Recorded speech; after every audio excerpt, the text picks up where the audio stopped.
Pada zaman dahulu, berdirilah sebuah kerajaan besar di Pulau Jawa yang disebut Kerajaan Galuh. Kerajaan ini diperintah oleh Raja Prabu Permana di Kusuma. Prabu Permana di Kusuma mempunyai 2 orang istri. Istri yang pertama bernama Dewi Naganingrum, sedangkan yang kedua bernama Dewi Pangrenyep. Baginda Sang Permana di Kusuma telah lama memohon kepada Tuhan agar diberi putra. Tapi telah sekian lama kedua istrinya tidak mengandung. Sekalipun Baginda telah memohon dengan tekun, tapi permohonannya belum juga terkabul. Setelah memerintah kerajaan dalam waktu yang lama, Raja memutuskan untuk menjadi seorang petapa, dan karena itu ia memanggil menteri kesayangannya, Arya Kebonan, yaitu menteri yang menjadi kepercayaan Baginda di istana.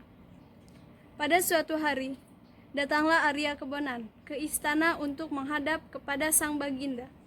Ketika Arya Kebonan mengetahui Baginda sedang beristirahat, berbaring di kamar tidurnya, ia tidak jadi menghadap. Hatinya sangat menyesal, tidak dapat langsung menghadap kepada rajanya, karena menyangka Baginda sedang tidur. Arya Kebonan mengeluh. Sang raja yang mendengar keluhan Arya Kebonan segera memanggilnya. Kau ingin menjadi raja, Arya Kebonan? Oh, Baginda, ampun Baginda, hamba kira Baginda sedang beristirahat di kamar. Arya Kebonan terkejut bukan kepalang. Ia tak menyangka raja mendengar keluhannya. Karena merasa bersalah, Arya Kebonan tak dapat menjawab pertanyaan Baginda. Jika kau ingin benar-benar menjadi raja, baiklah akan kuberikan kerajaanku. Aku akan menitipkan kedua permaisuriku. Asalkan kau bisa menjadi raja yang bijaksana. Mohon ampun tuanku atas kesalahan hambamu ini. Tapi jika sekiranya memang Baginda percaya dan bersedia menyerahkan kerajaan Galuh Palukan ini kepada hamba, sudah tentu hamba akan mengikuti pesan Baginda. Jika kau mampu dan sanggup menjaga kerajaan ini, malam ini juga akan kuserahkan kerajaan. Namun namamu sekarang berubah menjadi Raden Galuh Barma Wijaya Kusuma. Setelah serah terima, Baginda segera bersemedi dan lenyaplah Baginda dari hadapan Arya Kebonan dan lengser. Di kemudian hari, Raja Sang Permana di Kusuma menjadi seorang Brahmana bernama Ajar Sukaresi. Arya Kebonan sangat gembira. Ia berganti nama menjadi Galuh Barma Wijaya Kusuma. Sekarang ia telah menjadi raja yang kaya, sedangkan lengser kawannya sesama menteri sekarang harus menyembah kepadanya. Lengser, sekarang juga kau harus memukul gong dan umumkan kepada rakyat bahwa Raja Sang Permana di Kusuma telah menjadi muda kembali. Dan ingat Lengser, kau dilarang membuka rahasia jika jiwamu ingin selamat. Baik Baginda, perintah Baginda akan segera saya laksanakan. Lengser dengan hati agak kesal meninggalkan rajanya untuk memukul gong. Dengan berjalan kaki, Lengser memukul gong sambil mengumumkan bahwa rajanya telah berubah menjadi muda kembali. Rakyat Galuh Pangkuan semua percaya karena mereka pun mengetahui rajanya seorang yang sakti. Raja Galuh Pangkuan yang baru merasa dirinya berkuasa. Ia telah lupa pada pesan-pesan Sang Permana di Kusuma. Tindakannya sangat kejam. Pada suatu hari, Dewi Naganingrum dan Dewi Pangrenyep telah datang menghadap.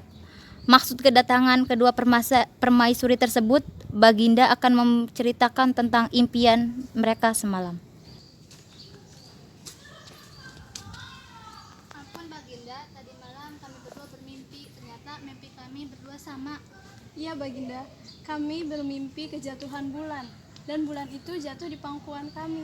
Menurut Brahmana Arya Sukaresi, kami akan mendapatkan putra. Apa? Tidak mungkin. Tidak mungkin. Selama ini, aku tidak bersalah memperlakukan kedua ratu sebagai istri-istri raja. Lengser, segera panggil Ajar Sukaresi untuk menghadapku sekarang juga. Baginda yang hendak mempermalukan Ajar Sukaresi telah siap-siap dengan tipu dayanya. Baginda telah menyuruh kedua permaisurinya memasang kuali pada perutnya agar tampak seperti sedang mengandung. Ampun Baginda, Ini Brahmana yang bernama Ajar Sukaresi datang menghadap Baginda. Hei, Ajar Sukarsi, coba katakan, apakah kedua permaisuriku ini sedang hamil atau tidak? Iya benar, dia hamil.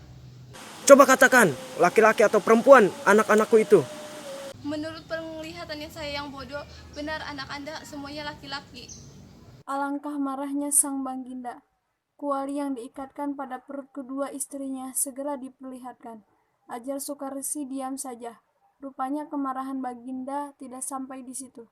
Segera ia menyapa kuali itu jauh-jauh. Di kemudian hari, desa tempat jatuhnya kuali itu disebut Desa Kawali. Kau benar-benar membuatku kesal. Kubunuh kau.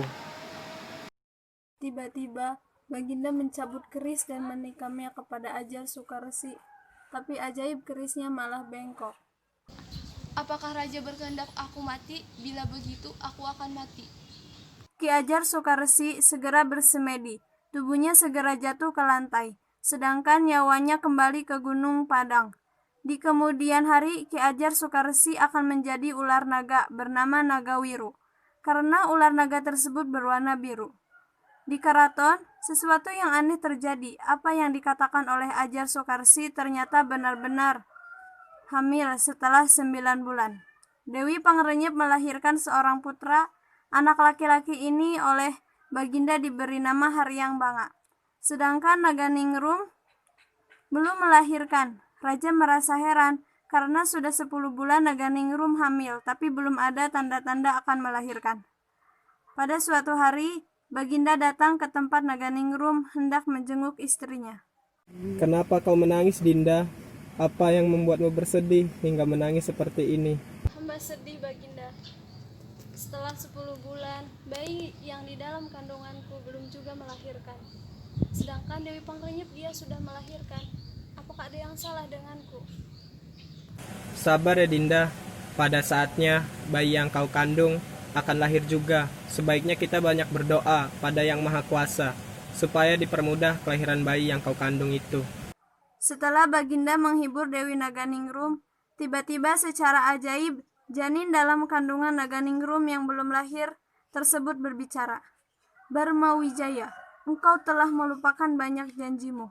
Semakin banyak Anda melakukan hal-hal kejam, kekuasaan Anda akan semakin pendek. Hah? Ada suara dari dalam perut Naganingrum. Sungguh aneh. Peristiwa aneh, janin yang dapat berbicara tersebut membuat raja sangat marah dan takut terhadap ancaman janin tersebut. Dia ingin menyingkirkan janin itu dan segera menemukan cara untuk melakukannya. Dia memanggil dan meminta bantuan Dewi Pangrenyep untuk dapat terlepas dari bayi Dewi Naganingrum. Ampun Baginda, ada apa Baginda memanggil hamba? Pangrenyep, putramu Harang Banga akan kujadikan penggantiku kelak. Gak. Oh benarkah Baginda? Jika demikian hamba sangat senang sekali. Tapi, jika Naganingrum melahirkan putranya, harus kau hanyutkan di sungai. Baik Baginda, perintah Baginda akan saya laksanakan. Dengan perasaan gembira, Dewi Pangrenyep segera melaksanakan perintah suaminya dan mengatur siasat. Semua dukun beranak dilarang membantu Naganingrum melahirkan. Semua harus meninggalkan rumahnya bila Naganingrum melahirkan. Setelah hamil 1 tahun, Naganingrum mencari dukun beranak, tapi tak seorang pun yang menjumpainya. Semua telah pergi atas perintah Dewi Pangrenyep yang dengki itu. Aduh, perutku sakit. Apakah aku akan melahirkan ya? Tolong, tolong. Dewi Pangrenyep yang mendengar Naganingrum akan melahirkan datang pura-pura hendak menolong. Cara beraksi. Naganingrum belum tahu cara-cara orang melahirkan. Matanya ditutup dengan malam pelekat. Tangannya diikat. Naganingrum pun yang tidak mengerti menurut saja. Tak lama, Naganingrum melahirkan seorang anak yang molak parahkan. Bayi tersebut cepat-cepat dimasukkan ke dalam kandaga oleh Dewi Pangrenyep. Kandaga ini diberi sebutir telur ayam. Setelah itu, kandaga bayi dihanyutkan di Sungai Citandui. Sedangkan pengganti bayi yang dilaporkan kepada raja adalah seekor anjing. Ampun Baginda, saya baru saja membantu Dewi Naganingrum melahirkan dan ternyata dia melahirkan seekor anak anjing. Apa? Naganingrum melahirkan bayi anjing, mempermalukan. Lengser, Hamba Baginda. segera bunuh Dewi Naganingrum. Peristiwa ini pasti akan jadi aib bagi kerajaan. Baik Baginda, perintah Baginda akan segera saya laksanakan. Setelah keluar dari istana, Lengser merasa tidak tenang dan bingung. Lengser tidak sampai hati membunuh Naganingrum. Apakah saya tega membunuh Tuan Ratu? Sedangkan Tuan Ratu sangat baik kepada saya. Tapi saya juga ada ide. Saya pergi ke Tuan Ratu lah sekarang. Ampun Tuan Ratu, saya ditugaskan Baginda untuk membunuh Tuan Ratu. Tapi saya sangat tidak tega untuk membunuh Tuan Ratu. Saya juga punya ide. Gimana kalau Tuan Ratu pergi ke hutan saja? Di sana ada pondok di hutan yang telah saya sediakan untuk Tuan Ratu. Bagaimana Tuan Ratu? Astaga, Prabu itu jahat sekali. Aku mau dibunuh sedangkan aku itu permaisurinya. Tapi aku melihat kau begitu baik denganku. Kau masih mau melindungiku walaupun aku mau dibunuh. Aku akan mengikutimu. Ya, Tuan Ratu, itu sudah menjadi tugas dan kewajiban saya. Mari kita pergi ke hutan sekarang. Pada suatu hari, kandaga yang berisi bayi itu hanyut masuk sungai Cipamali. Kandaga itu tersangkut pada bubuk, alat penangkap ikan yang dipasang oleh seorang kakek yang tinggal dekat sungai itu.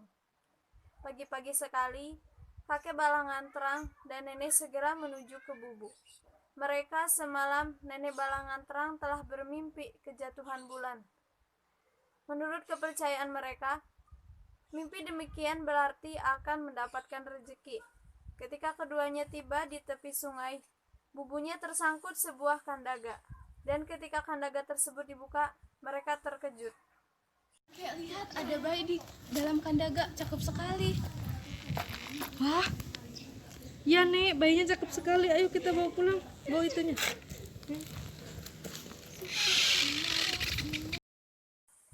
Kakek dan nenek Balangan Terang senang sekali. Bayi tersebut segera dibawa pulang ke gubuk mereka di dalam hutan. Beberapa tahun kemudian, bayi yang ditemukan dalam sungai sekarang telah berusia 7 tahun. Kakek dan nenek sangat senang kepadanya. Pada suatu hari, anak tersebut ikut kakek Balangan Terang mencari kayu bakar. Kayu tersebut akan dijual ke kota. Ketika kakek sedang asik membelah kayu, anak si kakek melihat seekor burung yang sedang melompat-lompat di atas dahan. Kakek, itu burung apa? Oh, itu burung ciung namanya. Oh, bagus ya, Kek. Iya, emang kenapa? Anak itu masih terdiam sambil melihat. Pada sebuah pohon dilihatnya seekor binatang melompat-lompat yang tak dikenal anak itu. Kemudian ia bertanya lagi kepada kakek. Hewan itu namanya apa, Kek? Oh, itu namanya wanara.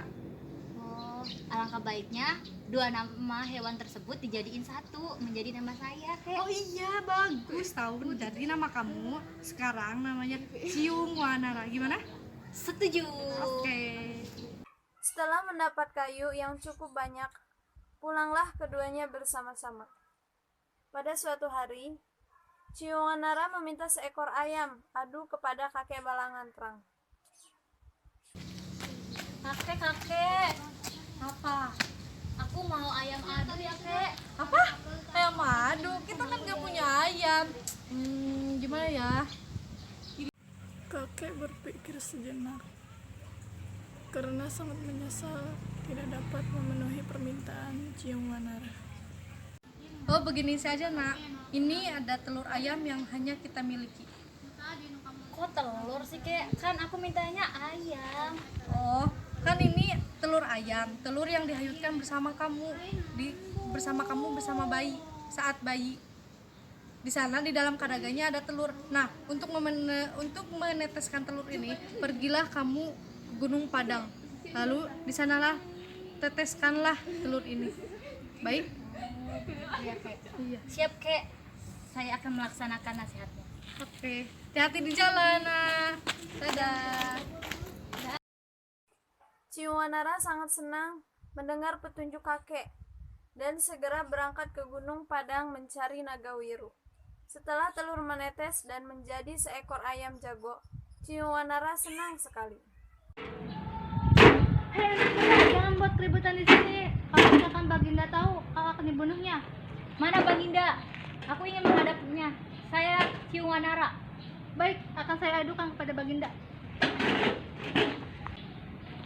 Ampun Baginda, ada pemuda tampan yang sedang mengacau di depan istana, ingin bertemu dengan Baginda.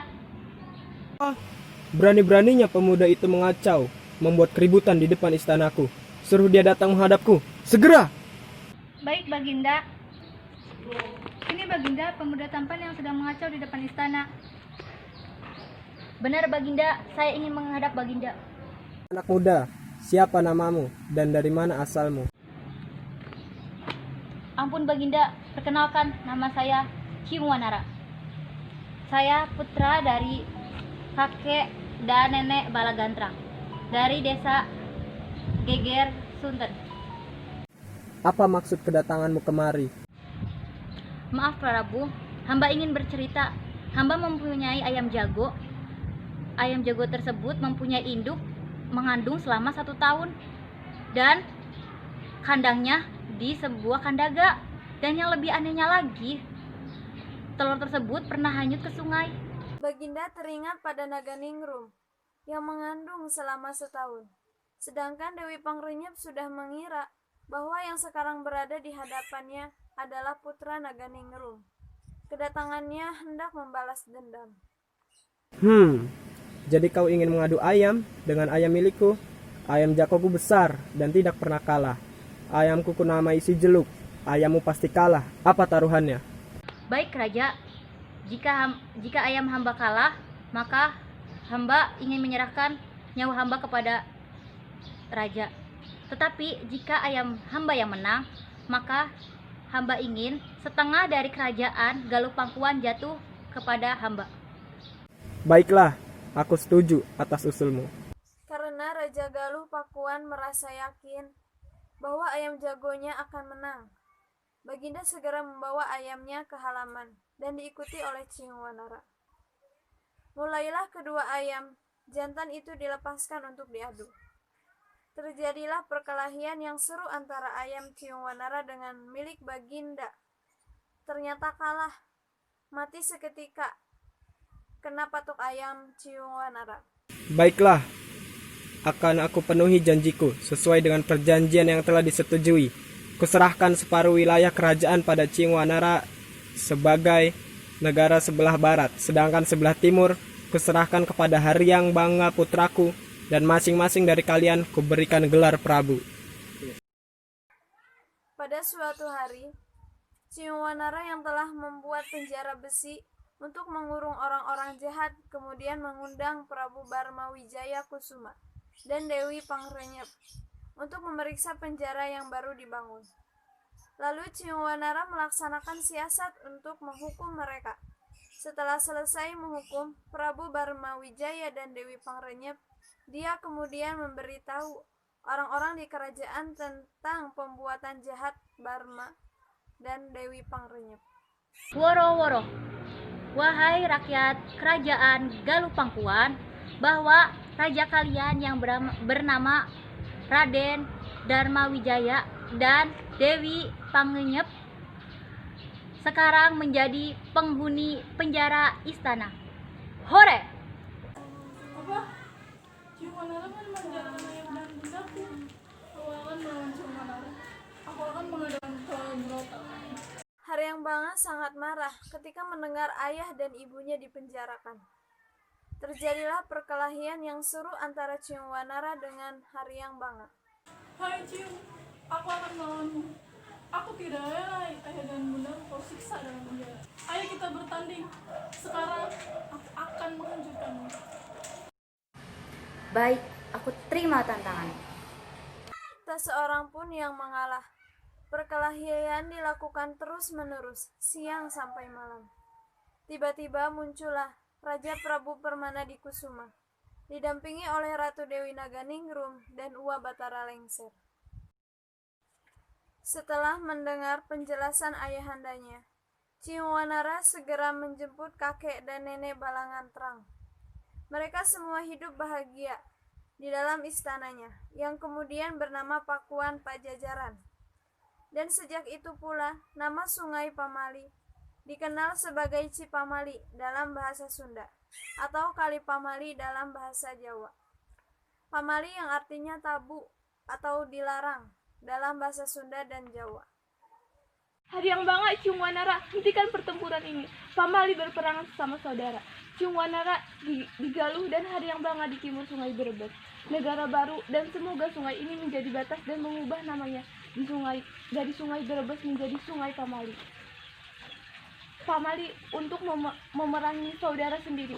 Biarlah Dewi Pangrenyep dan Banga Wijaya yang dahulu adalah Arya Kebonan di penjara karena dasar mereka.